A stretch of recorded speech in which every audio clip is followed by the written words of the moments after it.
warahmatullahi wabarakatuh. Sebelumnya, perkenalkan kami dari kelompok 3B. Di sini kami akan mempresentasikan hasil diskusi kami yang berjudul asuhan keperawatan pada lansia dengan gangguan kognitif. Adapun anggota kelompok kami yaitu ada saya sendiri, Sherly Febriani Simamora, kemudian rekan saya Pina Rezara. Saya Delti Mevitasari. Selamat menyaksikan. Baiklah, materi pertama akan saya bacakan.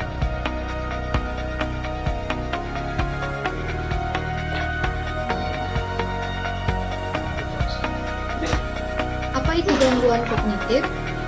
Gangguan kognitif merupakan respon maladaptif yang ditandai dengan adanya gangguan daya ingat, disorientasi, inkoheren, salah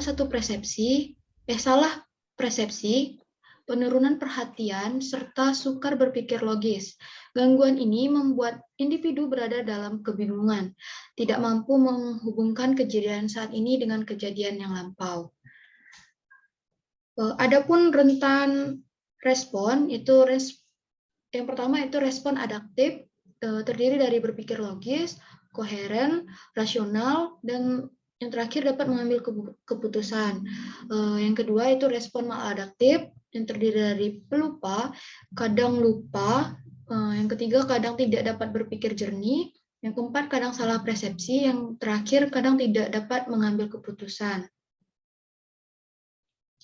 Adapun klasifikasi gangguan kognitif itu terdiri dari 3, yaitu ada 1, demensia, ditandai oleh penurunan fungsi intelektual yang berat yang disertai kerusakan daya ingat, pemikiran abstrak, dan daya nilai, emosi, dan kepribadian. Yang kedua yaitu delirium, ditandai dengan kekacauan kesadaran yang meliputi salah persepsi dan perubahan proses pikir. Yang terakhir itu yang ketiga, amnestik, gangguan kognitif yang dicirikan dengan kerusakan memori yang parah dan ketidakmampuan untuk mempelajari materi baru. Dapat terjadi konfabulasi dan apatisme. Baiklah, yang materi berikutnya akan dibacakan teman saya, yaitu Pina.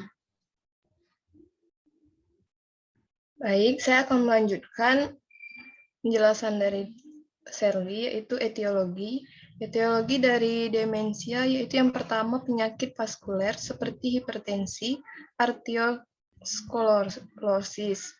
Yang kedua yaitu penyakit Parkinson. Yang ketiga gangguan genetika atau Korea Huntington atau penyakit Pitt. Yang keempat ada infeksi virus HIV yang menyerang sistem saraf pusat. Yang terakhir yaitu ada gangguan struktur jaringan otak seperti tekanan normal, hidrosefalus, dan trauma kepala. Dan selanjutnya ada etiologi dari delirium. Yang pertama yaitu penyakit akut atau kronis seperti jantung, konstipe, pneumonia, penyakit ginjal dan hati, kanker, dan stroke. Yang kedua ada faktor hormon dan nutrisi seperti diabetes, ketidakseimbangan adrenal atau tiroid, malnutrisi, dan dehidrasi. Yang ketiga ada kehilangan penglihatan dan pendengaran. Yang terakhir yaitu ada obat-obatan antipsikotik, antihistamin, antidepresan, dan antiparkinson. Next slide.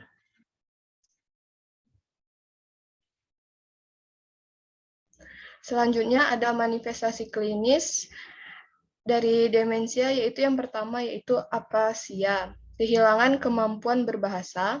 Yang kedua ada apraksia, kerusakannya kemampuan melakukan aktivitas motorik sekalipun fungsi sensorinya tidak mengalami kerusakan.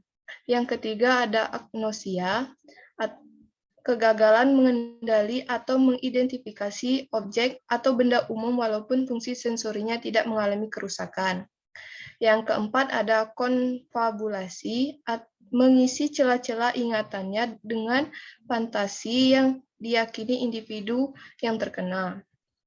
Yang kelima ada Sondon syndrome, memburuknya disorientasi di malam hari.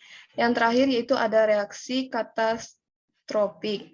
Itu respon takut atau panik dengan potensi kuat menyakiti diri sendiri dan orang lain.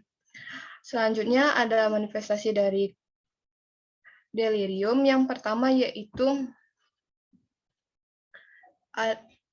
agitasi, gerakan yang tidak terarah, tremor, ketakutan, kecemasan, depresi, euforia, apatis, dan gangguan pola tidur.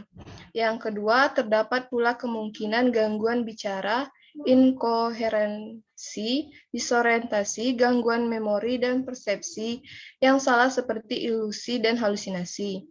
Yang ketiga yaitu gangguan kesadaran dan pemahaman, berkurangnya kemampuan untuk mempertahankan perhatian terhadap suatu hal.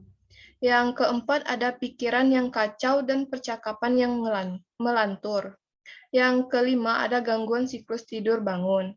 Yang terakhir yaitu ada perubahan psikomotor, misalnya hiperaktif, hipoaktif, agitasi, mengantuk.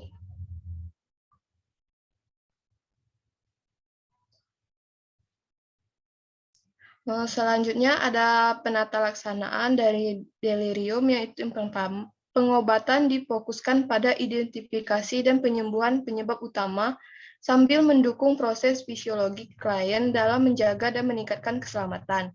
Pengobatan akut berbasis rumah sakit biasanya diindikasikan untuk gangguan ini. Penata laksanaan dari demensia yaitu pengobatan diarahkan pada tujuan jangka panjang, yaitu mempertahankan kualitas hidup pasien gangguan degeneratif dan progresif ini. Selanjutnya akan dilanjutkan oleh Delti. Baiklah, saya akan melanjutkan pembacaan materi.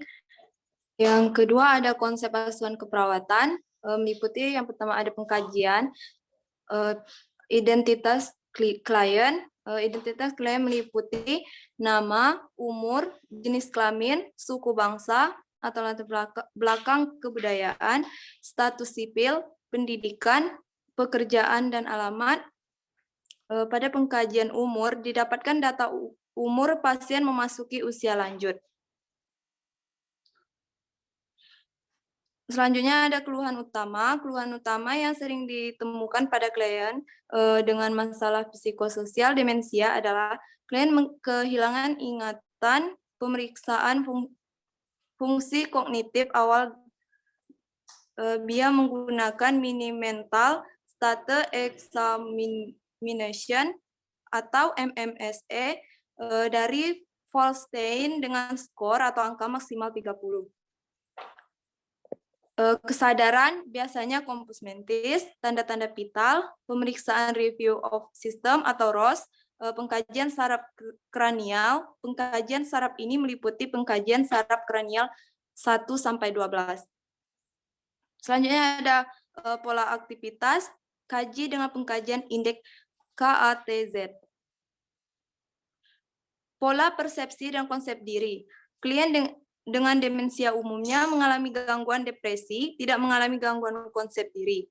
Pola mekanisme atau penanggulangan stres dan coping, klien menggunakan mekanisme coping yang tidak efektif dalam menangani stres yang dialaminya. Selanjutnya ada spiritual, selanjutnya personal hygiene. Untuk mengetahui tingkat ketergantungan, pola personal hygiene klien dapat dilakukan dengan pengkajian Battle Index. Yang terakhir ada diagnosa keperawatan. Yang pertama ansietas, yang kedua coping individu tidak efektif, yang ketiga gangguan proses berpikir, yang keempat ketakutan, yang kelima isolasi sosial, yang keenam risiko cedera, yang ketujuh perubahan nutrisi kurang dari kebutuhan tubuh, yang kedelapan ada perubahan sensori atau persepsi, 9 kurang perawatan diri, 10 gangguan pola tidur, 11 kerusakan komunikasi, dan 12 perubahan fungsi peran. Baiklah, saya kembalikan kepada Sherly.